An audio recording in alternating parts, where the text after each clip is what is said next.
Hi, this is Anna Imagination of the Healing Garden. Welcome to PANDO. So this is going out to educators. Hi. I cannot begin to express how happy I am to be talking to you. I was talking to somebody about this earlier. I had an educator reach out to me, very, very honorable, beautiful person. And we had a very brief discussion, and then that turned into a much longer discussion. And I explained my journey at this point of how since 1992, I have been trying to find a teacher who would be willing to talk to me about this. And in 30 plus years, I have found one person. And 2 weeks ago, that was when I had that conversation, I realized that teachers were too close-minded to even talk or learn. So I closed the door. It was a really hard thing for me because this is my dream, is working with educators on this. And I just grieved that loss. To have one reach out to me now after that door closed to express their passion for my work and hearing what I have to say, I kicked open that door so fast, pulled everything out, and I had a good long cry over it. Like I thought this was dead. And this is what I set out to do, was revive Pythagoras's and Plato's work. And to have this come back is a big deal for me. So to be here now talking to educators is the revival of a dream after 30 years that I thought I'd lost. So thank you. I reverse engineer everything. I can't do something without analyzing the process afterwards. So I have my WhatsApp groups set up in a community, and every group is strategically designed for a particular topic. And I have PANDO, which is a total full community of let's sit down, pool our resources, and talk about how we can help each other. You tell me what you need, we'll get it for you. If any of this appeals to you, get in WhatsApp. Absolutely join us in WhatsApp. The link is below. And this is an open door policy. We invite everybody in. All you have to do is follow the 12 ethics, and we teach them to you when you get there. That's the only prerequisite. It's 100% bully-proof, and we move fast. We have some of the best minds in the world in this room. It's extraordinary. It's powerful. We don't do think tanks. We do action tanks there. So after that, I walked away from it, and we've got students and teachers, and they're mingled. My teachers and my students are right in the same room with each other. I've got world-class leaders moving ships across the world, and students who, some of them are disabled, some of them have struggled with homelessness, some of them are on disability, and they're in there learning, they're healing. They're learning how to take what they've got and transferring it over so they can, it's role model learning, role model teaching. So everything that we're doing, basically it's, you need to understand that you're either a teacher or a student in this room. And this is vital. And if you're a student, then there's an expectation of this is how you need to behave. This is how it was for philosophers back 2,000 years ago. This is exactly how Pythagoras and Plato were. This is how my masters taught me, is we don't separate or segregate children from adults. You put them together because this is how adults learn how to do it. This is how children learn how to do it. And it teaches adults how to be around children. It teaches children how to be around adults. You don't segregate them. You never segregate them. So I put all of these people into a melting pot from all different areas. I mean, it ranges from, it's really weird because we have impoverished people and we have billionaires in that room. We have, and we all care about the same thing, humanity. We're all there for humanity. We have all minds. We have some really uneducated people who are there to learn, and we have literally the world's smartest people in the world in that room, and they're all learning. And the moderation that's going on is 12 ethics, just the 12 ethics, and understand that everybody is at a different stage of growth. You are either there to observe and learn, or you are there to watch and participate and practice, or you are there to lead, ethically lead from the bottom. I have a side room where it's questions, answers, and that's where they can bombard me with all their questions. I love that room. So there'll be things going down in PANDO where we're moving worlds.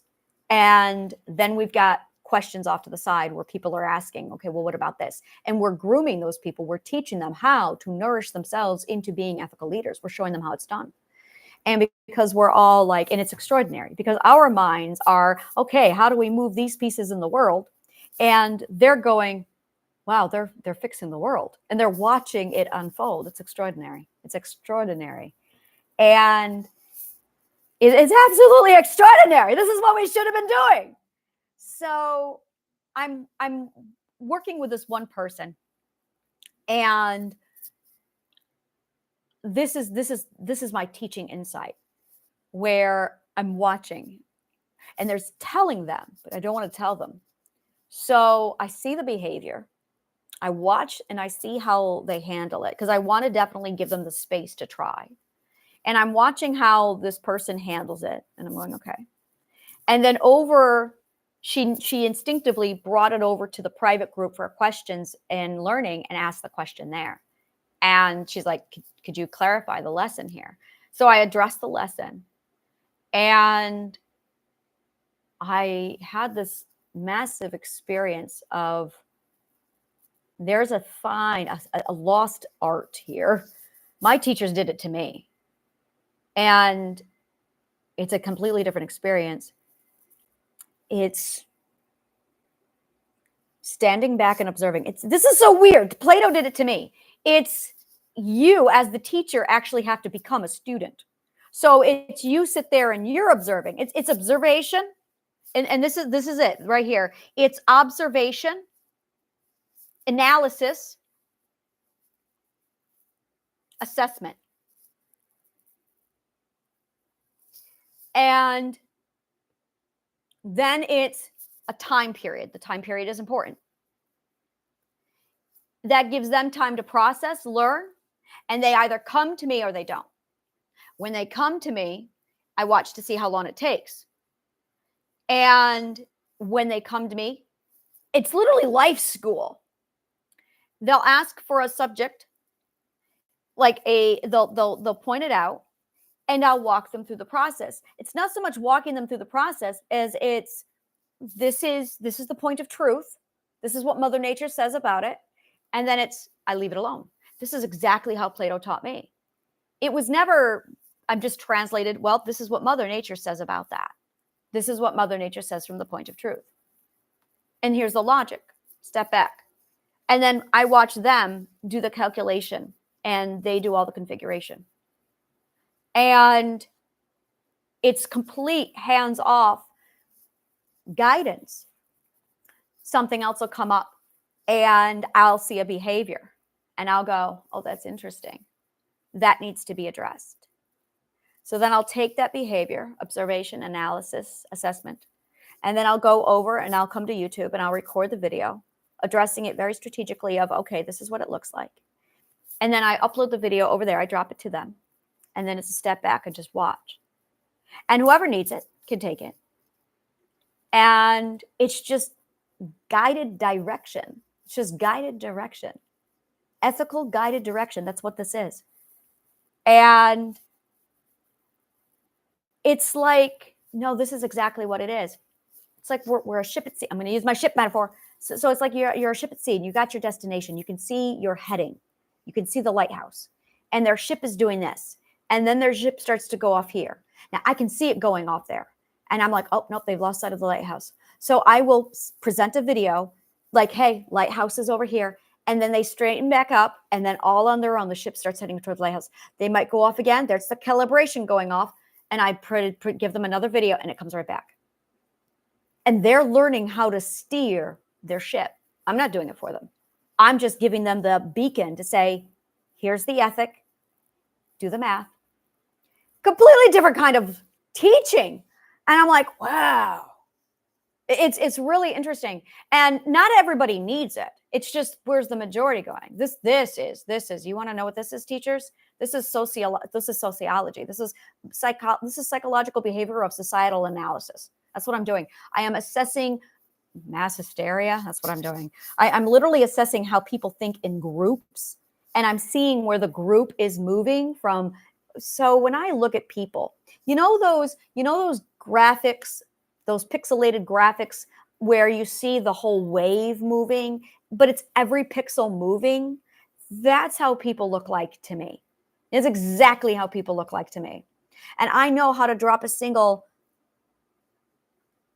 drop right into a group, and I can see the entire wave just immediately move around it.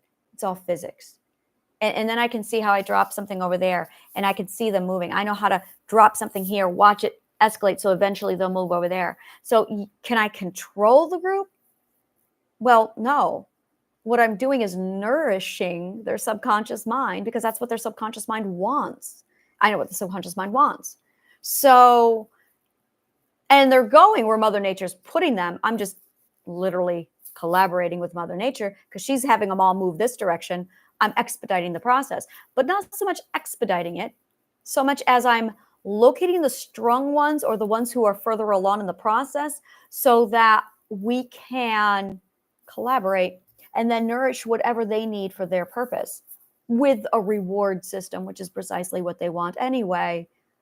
So yeah, it's fascinating. It's absolutely fascinating. So when you're stepping into a classroom, it's not helping each individual child. No, that's too much interference. You want to stand back. And I'll tell you why. It's because you want the child to learn how to use, help, nurture each other. You want the children working together. You do not want to be there. You want to learn, you want them to learn how to utilize their resources. There's this one episode of Naruto. I love it to pieces. It's actually like a very long arc. It's the tuning exams. The children, okay, so if you're not familiar with Naruto, it's a ninja society. It's a very primitive ninja society where there's no technology, but they have chakra and energy and physics, and they have ninjutsu. And the children in this culture, by the time they're 9, they're advanced ninjas. And one of the most passionate, beautiful characters, Naruto, the main character, he's an idiot. We all know he's an idiot, but my God, does he have heart? He's beautiful. He is not smart, but his ethics is solid. His loyalty is solid, and his passion is unmatched. Passion and ethics, it's all you need. He's not smart, but he's got passion. Luffy's not smart, but that's a whole nother topic. But Naruto's not smart, but he's smart enough to listen to his friends and recognize his weaknesses. So they go inside an ethical integrity like you wouldn't believe. So they go inside this. This is how Japan teaches their children. It's motivation. So they're in this tuning exam, and it's a rule of you cheat and you're out. You don't do this exam and you're out. And if you're out, you don't go on to become ninjutsu. And in that culture, there is nothing else. Like you're a nothing if you fail this. So they all get into this classroom, and they're supposed to be taking, this is the second tuning exam, and it's a literal written test. He's an idiot. And it takes everybody no time to realize, to calculate logically, we're supposed to cheat. And we're supposed to be so good at ninjutsu that we don't get caught. But you're supposed to cheat. That's the purpose of the exam. They made it so complex that they can't. You have to cheat to survive it, which means you have to work together. So now they've got 50 plus students, maybe, yeah, about 50 plus students. I think it's more than that. I think it's about 100. It's a lot. They've got all these students in this exam from all these different villages come together for these vast exams. And they're all different levels. So the smaller, the less advanced grades have to learn which are the advanced grades and copy those answers. They have to use all their magic ninjutsu powers to copy and cheat. And it's really an interesting thing, except Naruto's too stupid to figure this out. So Naruto stands there just going, I can't do the math. I can't do these questions. I'm going to fail. And he just can't do it. Now, it's supposed to weed out the people who can't handle the pressure. And this is a genius exam. We need this in real life. So if you can't handle the pressure, you fail. So there's people quitting.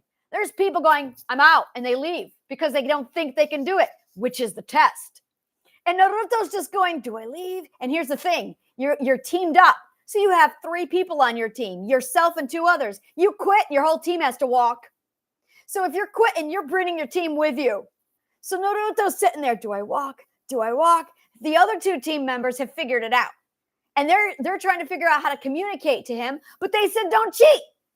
Ethically loyal. So he's going, what do I do? What do I do? And he hasn't figured out that he's supposed to cheat. So finally, near the very end of the exam, when they got maybe 15 minutes left, 20 minutes left, he suddenly stands up and screams at the teacher, you're not going to break me. I'm going to last. And he sits right back down. He's just like, you're not going to break me. And he sits down, and that causes the rest of the room to just stop and do the test. And they're like, he just stopped everybody from quitting. So instead of losing more than 50% of the numbers, which they were hoping for, they ended up with like 70% success rate. Now, here's the thing. That was the test, to sit through it and endure it. That was the test. That was the test. So when they're done with the exam, everybody who's left in the room, they announce it. The test was that you stay in your seat and you don't quit. It was a test of endurance. It was on purposely harder for you. You don't actually have to do anything in the test. The tests were nothing. So they're picking up papers. The kids leave. Everyone passes. Well, the 70% who stayed passes. They're picking up papers. They come to Naruto's paper. It's blank. He couldn't do a single problem. Blank. And the teacher went, he actually passed without answering a single question. And he just laughed. That's what we're talking about. That's teaching. That's teaching. That is teaching. It is teaching them to believe in themselves, teaching them to work together as a team. Good God, watch Naruto. You'll learn so much. Good God, did I study teaching from that show. I analyzed the psychology of Naruto for the teaching that they implement. And it was the same teaching that I got when I was a kid from my master's. And it's a whole nother level. It's about endurance. It's about networking and teamwork. It's about utilizing, it's stone soup all over again. And this is really life right here. This is it. This is life. It's stone soup. And I'm going to tell you again if you've never heard the story. So there's a villager who comes to town. And he walks into this town and everybody's stingy. They're all hanging on to their resources. No one is sharing any of their resources. And the man's like, I'm really hungry. And he is. And he's like, I'd love some food. And everyone's like, no, you're a stranger. But they're not even sharing with each other. So he goes, all right. So he goes back out. He grabs a rock out of the stream. He washes it and he brings it back. And he's like, all right, I'm going to make myself some stone soup. And he starts building himself a fire. And they're all like, what are you doing? He's like, I'm making some stone soup. I'm hungry. If only I had a pot. And he's building the fire and he's talking about, oh man, this is going to be the best stone soup I've ever made. I just need a pot. If only I had a pot. Oh, that'd be great because this is going to be some great stone soup. I've had it so many times and it's the best soup in the world. And somebody goes, well, I got a pot. And he goes, you got a pot? Well, if you share it with me, I'll share my soup with you. And the guy's like, all right. So he runs, he gets his cauldron, he brings it back, they put it on the fire, and he puts the rock inside of it, and he fills the cauldron with water, and he starts heating up the water, and he's like, oh, I can almost smell it now. God, this is going to be really great. The best stone soup ever. If only I had some carrots. That would be really amazing. Some carrots would be great. And this other person looks over and says, well, I got carrots. You got carrots? Well, if you put your carrots in my stone soup, then I'll share some with you. So he goes over, grabs the carrots, brings them back, puts them in the thing. It's boiling now. They got carrots. He goes, this is some great stone soup. Oh, if only we had some potatoes. Some potatoes would be really great. And somebody said, well, I got potatoes. Well, why don't you go get your potatoes and put them in here, and then I'll share my soup with you. So this catches on. So by the end of the story, everybody has contributed. Everybody's getting stone soup. Share your resources. You have a lot more than you realize. And that's what this all comes down to. This is it right here. This is what kindergartners need to learn, to work together, to amplify what resources they have by working together, by being able to identify their own resources so they can work together. And then this is all you should be doing for your entire life. And if we don't teach our children this in the beginning, we'll all be holding our own ingredients and no one will be sharing stone soup. Teach your children how to share to get stone soup. It's the most vital lesson you can possibly learn. is how to network, how to get, literally, I'm calling it the stone soup lesson. And it's one that each and every teacher needs to teach each and every child for their entire life. Stone soup. Because if they don't learn this, look at the world. No one learned stone soup. That's the problem. That is one of the big problems we have. So, stone soup it. Stone soup it.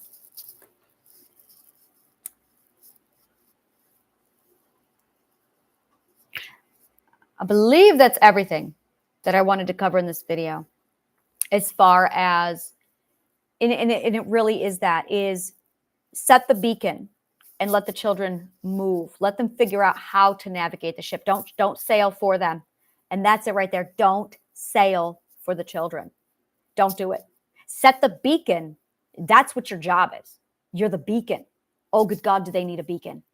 But do not sail for them. And that's the difference between enabling and empowering. They need the beacon. So I would say the responsibility number one of a teacher is you are the beacon. You're just sending off a little signal to say, we are here. I'm right here. And then let them figure it out. Leave them alone. But you got to send the beacon. You've got to be able to observe.